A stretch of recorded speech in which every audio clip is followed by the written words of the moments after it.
Olá amigos, meu nome é Camila, estou mais uma vez aqui na Fraternidade Espírita Candeia de Maria para mais uma reflexão.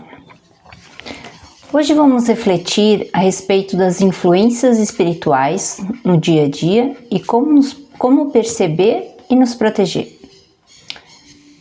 Você já teve um dia em que acordou bem, mas de repente, sem motivo aparente, começou a sentir irritação, tristeza ou pensamentos negativos? Nossa mente é como uma casa, com portas e janelas abertas. A pergunta não é se alguém entra, mas quem você permite ficar. Em uma história baseada nas vivências de Chico Xavier, conta-se que em uma tarde de terça-feira, Chico Xavier, em sua simplicidade habitual, aceitou o convite para visitar a casa de uma família querida, recém-mudada para um bairro nobre. Ao chegar, ele foi recebido com festa. A casa era linda, espaçosa, cheia de luz solar. No entanto, ao cruzar a soleira da porta, o sorriso de Chico se manteve, mas seus olhos, quase imperceptivelmente, se tornaram mais profundos. Ele sentiu. Não era um cheiro, nem um som, mas uma espécie de densidade no ar. Uma vibração fria que contrastava com o calor mineiro. Os anfitriões conversavam alegremente, sem notar que no canto da sala de jantar, sombras sutis pareciam se aglomerar, resultado de brigas e desespero dos antigos moradores.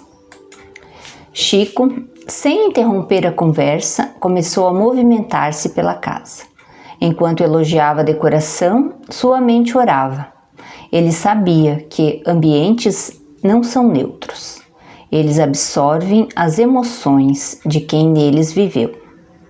Ele percebia formas mentais pesadas, resquícios de vício e revolta, que começavam a se aproximar da família, especialmente das crianças. Chico, o que achou da vista? Perguntou a dona da casa. Chico parou, colocou a mão sobre o ombro dela, com ternura, e disse com voz calma: "Uma vista linda, minha filha, mas com licença, eu sinto que esta sala gostaria de receber um pouco de música suave e uma prece. A casa está pedindo ajuda para se limpar." Ele sentou-se à mesa, não para comer de imediato, mas para iniciar a oração de consagração do lar, um hábito que ele recomendava como filtro espiritual diário. Ao final da tarde, enquanto se despedia de um dos amigos, notaram o comportamento silencioso e focado de Chico. Em certos momentos, perguntou: "Chico, você sentiu algo ruim lá?" Chico, com um olhar sereno, respondeu com a frase que trazia em sua essência: "Meu filho, a gente percebe as ondas quando o mar está revolto, mas a vigilância precisa ser constante. Não basta ser bom uma vez. Precisamos educar nossos pensamentos todo dia para evitar que a escuridão faça morada onde queremos luz." Chico saiu, deixando para trás o ambiente mais leve, não porque fosse um mágico, mas porque sua vibração superior e prece constante alteraram a sintonia do local. Somos seres espirituais, vivendo uma experiência material. Estamos em constante troca energética e espiritual. A questão 459 do Livro dos Espíritos afirma que os espíritos influem sobre nossos pensamentos e atos muito mais do que imaginamos.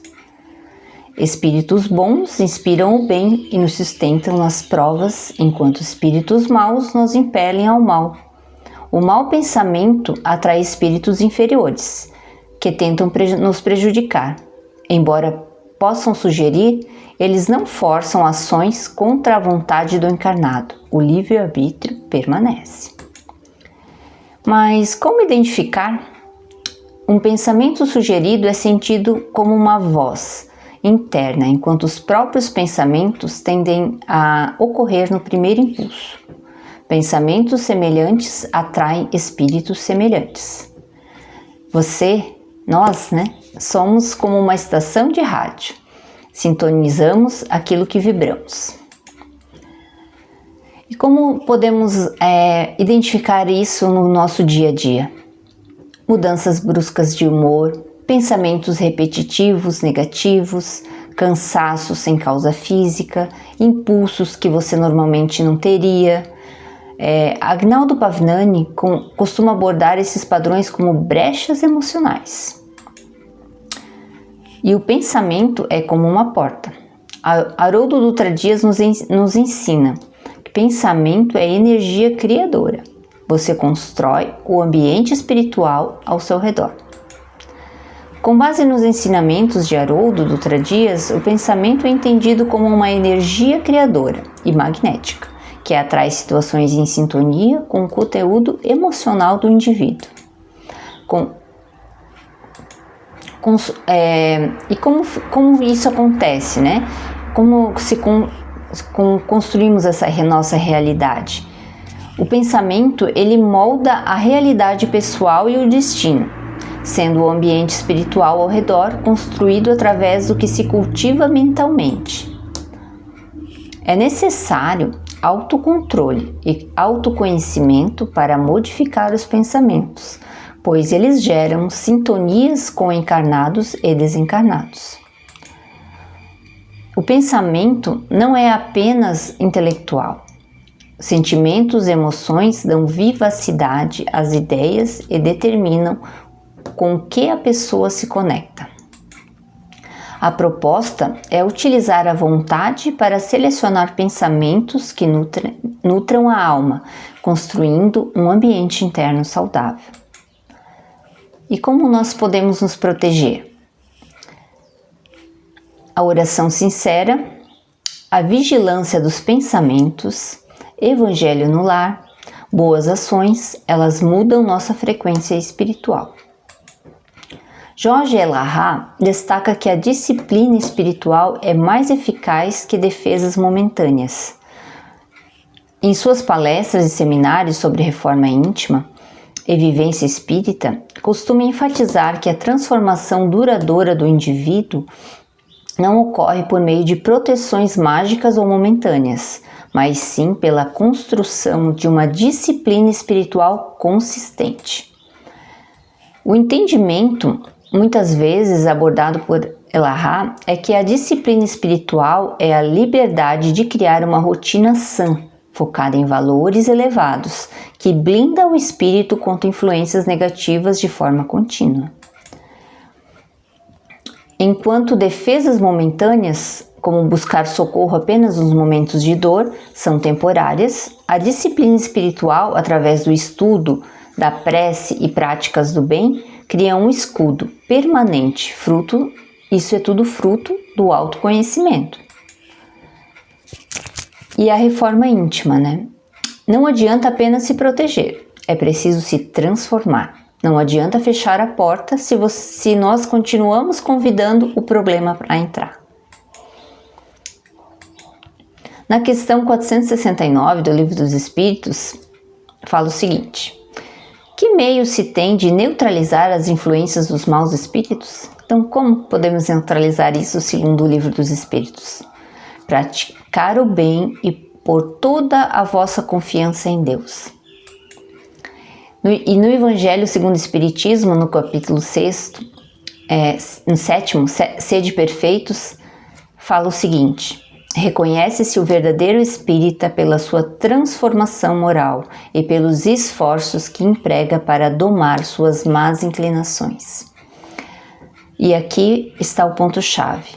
Não é só evitar a influência, é se tornar alguém que não vibra com ela. Nós não somos vítimas das influências espirituais.